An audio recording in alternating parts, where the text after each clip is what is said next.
నమస్కారం. Welcome to I dream. ధర్మ మార్గం విత్ విజిత కార్యక్రమానికి స్వాగతం.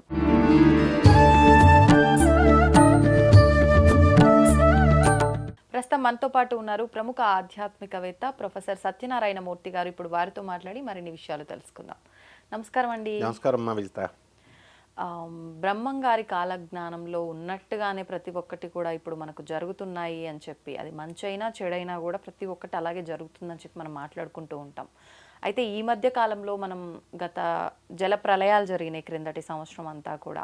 ఆ జల ప్రళయాల నుంచి మొదలు పెడితే మనకు ఉగాది తర్వాత కూడా మళ్ళీ అగ్ని ప్రమాదాలు అని చెప్పి రకరకాలుగా మనం వింటూ ఉన్నాము. వైరస్లు రాబోతున్నాయి అని చెప్పి వచ్చాయి ఆల్రెడీ. వచ్చినా కూడా మళ్ళీ అంత ప్రమాదకరం కాదు అని అనుకున్నాము, ప్రమాదం సంభవిస్తుంది అనుకున్నాము, అన్నట్టుగానే అన్నీ జరుగుతున్నాయి. కొన్ని అంటే వాహనాలు, గాల్లో ఎగిరే వాహనాలకు సంబంధించిన ప్రమాదాలు అని అంటే, వాహనాలు ఏముంటాయి, గాల్లో విమానాలు ఉంటాయి. అటువంటి వాటి గురించి కూడా మాట్లాడుకోవడం జరిగింది గతంలో. ఇప్పుడు మనం ఈ మధ్య కాలంలో కనుక చూస్తే విమాన ప్రమాదాలు కూడా జరిగినవి. మరి ఇలా ఇంకా అసలు ఏమున్నాయి కాలజ్ఞానంలో, వాటి గురించి తెలియజేయండి. తప్పకుండా. పోతులూరు వీరబ్రహ్మేంద్ర స్వామి వారు సాక్షాత్తు విష్ణుమూర్తి. ఆయన విష్ణువు వీరబ్రహ్మేంద్ర స్వామి వారిగా పుట్టారు. సిద్ధయ్య శివుడుగా సిద్ధయ్య పుట్టాడు. కాలజ్ఞానం అంతా రాసి కొన్ని మాత్రమే ఉంచి మిగతావంతా కూడా బరీ చేసేసారు, కప్పెట్టేశారు చింత చెట్టు కింద. తన తెలియకూడదు కదా, మొత్తం దుర్వినియోగం చేస్తారన్న ఉద్దేశంలో. ఆ చెప్పిన కొన్ని శాంపుల్స్లోనే ఆయన ఏం చెప్పారు, జల ప్రళయాలు వస్తాయన్నారు, వచ్చినాయి. తర్వాత చక్కగా ఈ 2025 సంవత్సరం నుంచి ఈయన ఒక్కటే చెప్పిందే కాకుండా నాస్ట్రోడామస్, ఫ్రాన్స్కి చెందిన ఆస్ట్రాలజరు, తర్వాత వంగా బాబా, కళ్ళు లేనటువంటి ఆమె బల్గేరియన్ దేశస్తురాలు ఆస్ట్రాలజరు, వీళ్ళంతా కూడా చెప్పారు 2025 నుంచి అని వీళ్ళు చెప్పారు. బ్రహ్మం గారు ఏం చెప్పారంటే, మీనరాశిలోకి శని ప్రవేశించిన తర్వాత అన్నారు. మనకి మీనరాశిలో నుంచి శని ఎప్పుడు ప్రవేశించాడంటే మార్చి 29, 2025 సంవత్సరంలో ప్రవేశించాడు. దీనివల్ల మనకి మొట్టమొదట జలప్రయాణం, తర్వాత ఎర్త్ క్వేక్ వచ్చింది. మయనార్లో జరిగింది, థాయిలాండ్లో, బ్యాంకాక్లో, ఇవన్నీ ఎర్త్ క్వేక్, ఇస్లామాబాద్ అన్నీ కూడా. తర్వాత యుద్ధాలు అన్నారు. పాకిస్తాన్ అండ్ ఇండియాకి మనకి సర్జికల్ స్ట్రైక్ మొన్న మళ్ళీ జరగడం, పహల్గాం దాడి తర్వాత 2 జరిగినాయి. యుక్రెయిన్ అండ్ రష్యాకి వారు ఇంకా జరుగుతూనే ఉంది.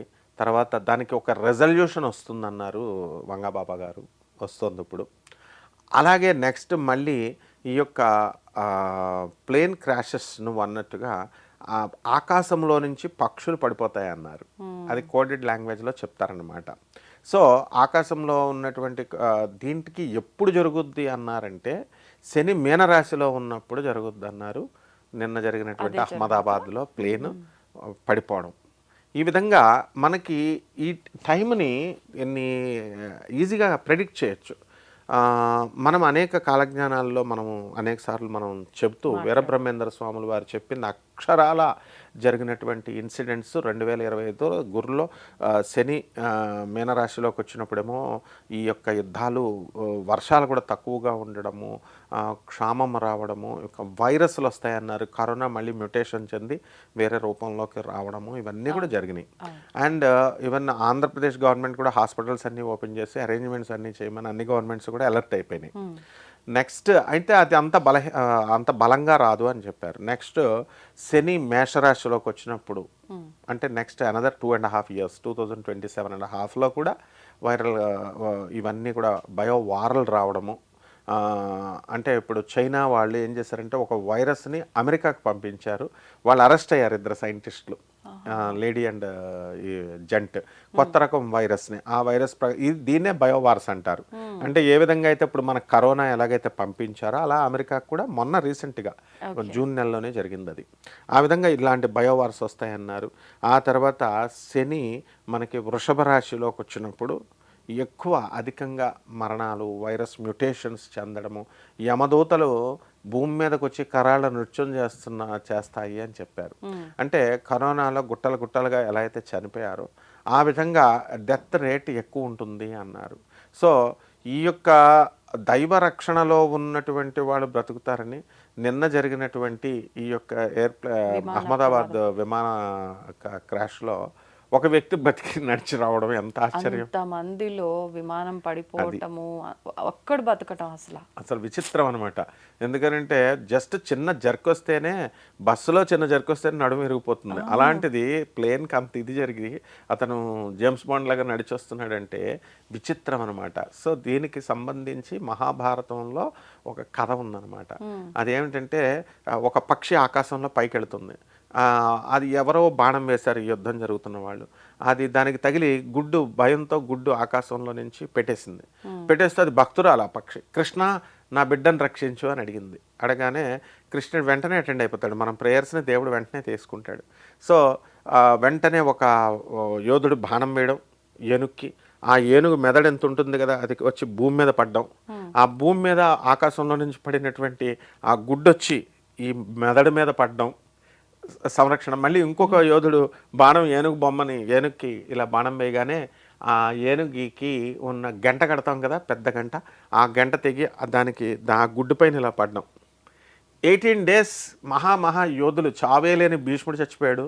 ద్రోణాచార్యుడు వీరుడు, ద్రోణాచార్యుడి చేతిలో ఇది కనుక ఉంటే శివుడు కూడా అడ్డుకోలేడు, కృపాచార్యుడు, అలాంటి వాళ్ళు అందరూ చచ్చిపోయారు. విచిత్రం ఏమిటంటే అర్జునుడిని తీసుకొచ్చిన తర్వాత దైవ సంరక్షణలో ఎలా ఉంటుందని చూపించడం కోసం కృష్ణుడు తీ అంటాడు. అది తీస్తే అది హ్యాచ్ అయిపోయి పక్షి గుడ్డు పిల్ల అయిపోయి ఆకాశంలోకి ఎగిరిపోతుంది.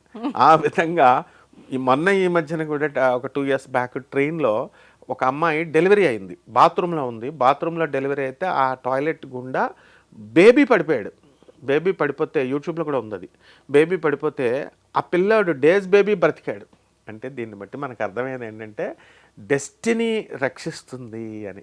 కాబట్టి పోతులూరు వీరబ్రహ్మేంద్ర స్వామి వారి కాలజ్ఞానము డెస్టినీ.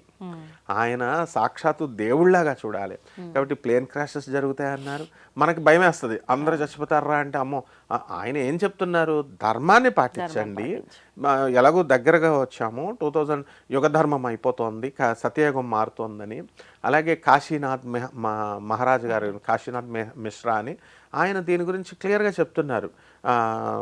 పంచసకులు రాసినటువంటి భవిష్యమాలిక అన్న దాంట్లో పూరి జగన్నాథ స్వామి టెంపుల్, కృష్ణుడు భక్తులు వాళ్ళు పంచసకులు, వాళ్ళు రాశారు క్లియర్గా.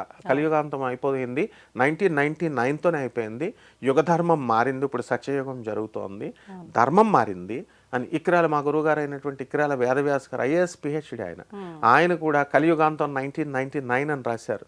అంటే కృష్ణుడు అయిపోయిన 5000 సంవత్సరాలు ఆయన గోలోకానికి వెళ్ళిపోయేటప్పుడు అక్కడి నుంచి 1999కి 5000 years కంప్లీటెడ్ అనమాట కలియుగం. మనం మామూలుగా మనమైతే 2024 అని ఇప్పుడు మనం చదువుకుంటున్నాం, ఇది ఇంగ్లీష్ క్యాలెండర్. సో ఇలాంటి స్కేల్స్ డిఫరెన్సెస్ ఉంటాయి. మొత్తం మీద వీళ్ళంతా మహాత్ములు ఎవరు చెప్పినా సరే కలియుగాంతం అనేటటువంటిది బ్రహ్మంగారు చెప్పింది ఇంతవరకు ఏది కూడా ఫెయిల్ అవ్వలేదమ్మా. సినిమా యాక్టర్లు ముఖానికి రంగు రాసుకున్న వాళ్ళు మినిస్టర్స్ అవుతారు, పరిపాలన చేస్తారన్నారమ్మా, అయ్యారమ్మా. సినిమా హీరోయిన్లే అనుకుంటారు, యాంకర్ కూడా అయింది. స్మితా ఇరానీ ఆమె టెలికాస్ట్ టీవీలో యాంకర్గా చేసి ఆమె టీవీలో ఆర్టిస్ట్గా ఉన్నది స్మృతి ఇరానీ. ఆమె హ్యూమన్ రిసోర్సెస్ డెవలప్మెంట్, మానవ వనరుల శాఖ మోడీ గారే పెట్టారు, చక్కగా చేసింది.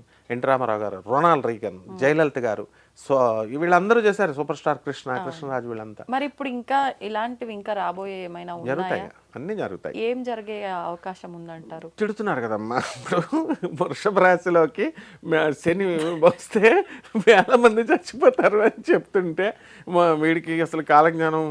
Wichita madam please edit this, ఈయన అసలు ఇంటర్వ్యూకి పిలొద్దు అని అంటున్నారు. మరి నేనేం చెప్పు. ఇంకా ఈ పాయింట్ ఎక్కడ పట్టారు మీరు? మనం గతంలో నువ్వు చేసిన ఇంటర్వ్యూలో ఇవి చెప్పాను కదా నేను కామెంట్లో అనమాట.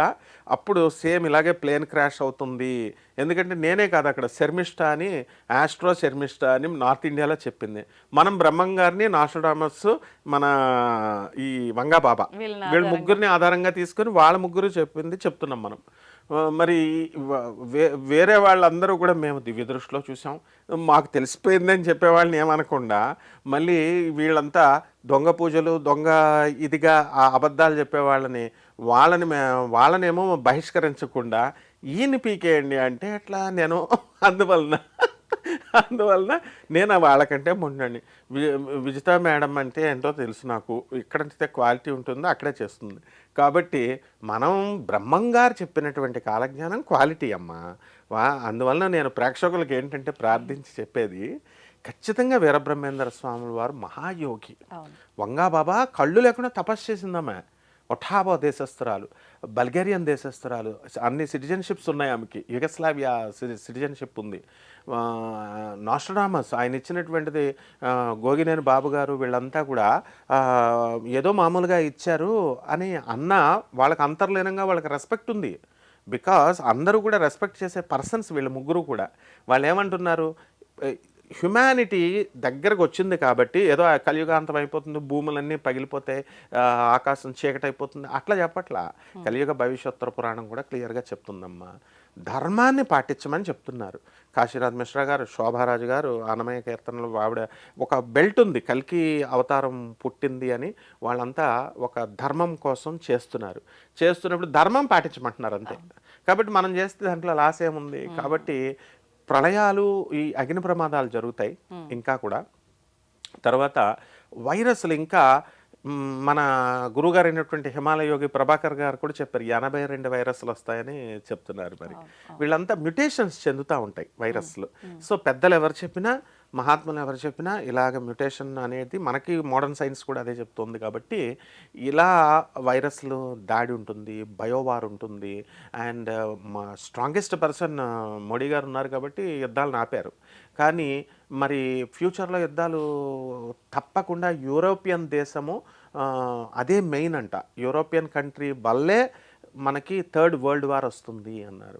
అండ్ బుద్ధిజం కూడా, బుద్ధిజం ఆల్ రిలీజియన్స్, ఇస్లాం, క్రిస్టియానిటీ, ఆల్ రిలీజియన్స్ ఏదన్నా తీసుకో, some person comes from India. Name చేయలేదు వాళ్ళు, కల్కి అని నేమ్ చేయలేదు. అన్ని మతాలు, బుద్ధిజం చెప్పింది, జొరాస్ట్రియన్ చెప్పింది, సిక్కిజం చెప్పింది, అన్ని మతాలు ఇంచుమించు, ఇస్లాం కూడా చెప్పింది. ఇండియా నుంచి ఒకడు వస్తాడు, ఆ వచ్చినటువంటి వాడు మొత్తం థర్డ్ వరల్డ్ అన్ని దేశాల మీద కంట్రోల్ తీసుకొని థర్డ్ వరల్డ్ వార్లో జరగబోయేటటువంటి దాన్ని లీడ్ తీసుకుంటాడు అని క్లియర్గా చెప్పింది. ఏ మతమైనా సరే చెప్పలేదంటే నన్ను చెప్పమను, కంపల్సరీ భారతదేశమే లీడ్ అవుతుంది. ఇప్పుడు ఏంటంటే చైనా డ్రాగన్ దేశం అంటాము, అమెరికా మనతో ఫ్రెండ్లీగా ఉన్నట్టు నటిస్తుంది కానీ మనకి శత్రు దేశం అది. ఇప్పుడు మనం టెక్నాలజీ పరంగా ఎదిగిపోయాం, మనం వరల్డ్ థర్డ్ సూపర్ స్టార్ అయిపోయాం. రష్యా మన మిత్ర దేశము. సో వీళ్ళ టర్కీ దొంగ దేశము. వీళ్ళంతా టెస్టులు చేసుకోవడానికి మనం పనికొచ్చినాయి అనమాట. వీళ్ళంతా మనల్ని ఏం చేయలేక భారతదేశ ఆర్థిక వ్యవస్థను కనుక మనల్ని దెబ్బతీసేస్తే మనం ఇంకా వెనక్కి వెళ్ళిపోతామని ట్రై చేస్తున్నారు. కాబట్టి మనం ఆ ఛాన్స్ మనం ఇవ్వట్లా. అండ్ 2043కి మనం సూపర్ స్టార్ అవుతున్నాం, సూపర్ పవర్ అయిపోతున్నాం మనం. కాబట్టి ఈ అడ్వాన్స్మెంట్స్ని చూసి మనం గర్వపడాలి.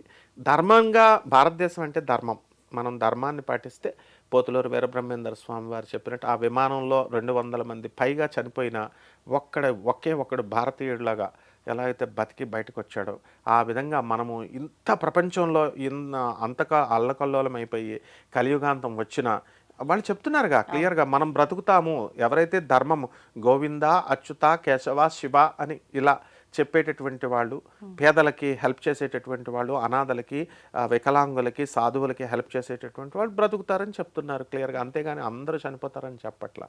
కాబట్టి వీరబ్రహ్మేంద్ర స్వామి వారు ఈ ప్లేన్ క్రాషెస్ గురించి కూడా పక్షులు పడిపోతాయని చెప్పారనమాట. అందులో భాగంగా జరిగింది. అండ్ ఇంకా వండర్స్ మనం అబ్జర్వ్ చేస్తామమ్మా.